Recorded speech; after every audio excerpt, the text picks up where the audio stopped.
High বন্ধুরা, আসসালামু আলাইকুম। আজকে রেসিপি হচ্ছে ভাইরাল মাটন চুস্তা। কড়াইয়ের মধ্যে দিয়ে দিয়েছি আলু ভাজার জন্য। তার মধ্যে আমরা ম্যারিনেশন করে নেব মাটন চুস্তাটা। আদা, রসুন আর জিরের পেস্ট দিয়ে দিয়েছি, গুঁড়ো লঙ্কা দিয়ে দিয়েছি, হলুদ দিয়ে দিব, তারপরে লবণ দিয়ে দেবো। তারপর ভালো করে ওটাকে ম্যারিনেশন করতে হবে। তারপরে আলুটাও এখানে ভাজা হয়ে গেছে, আলুটা তুলে নিতে হবে।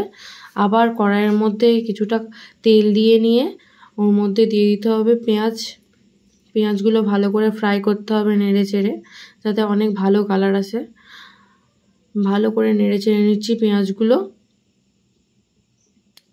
যতক্ষণ পেঁয়াজের কালার না আসবে ততক্ষণ আমরা পেঁয়াজটা ভাজবো।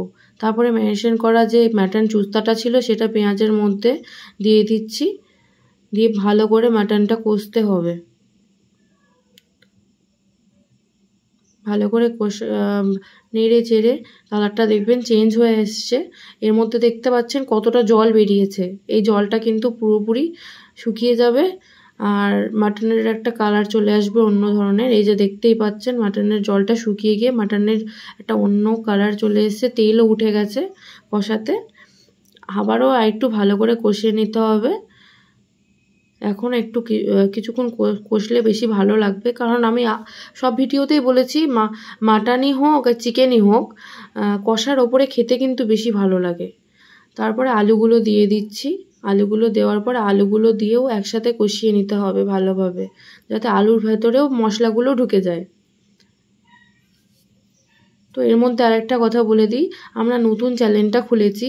যারা আমাদের চ্যানেলের এই ভিডিওটা দেখছেন তাদেরকে বলছি, যারা আমাদের চ্যানেলে যদি আপনার এই ভিডিওগুলো ভালো লেগে থাকে তাহলে প্লিজ কমেন্ট করে জানাবেন আর সাবস্ক্রাইব করবেন আর অন্যজনকে শেয়ার করবেন তারাও আমাদের ভিডিওটা দেখতে পারে।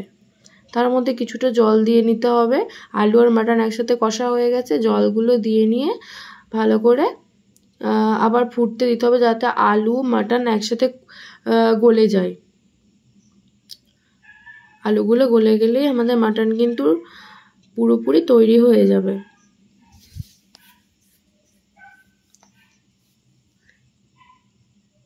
দেখতে পাচ্ছেন আমাদের মাটন রেসিপি কিন্তু পুরোপুরি তৈরি হয়ে গেছে।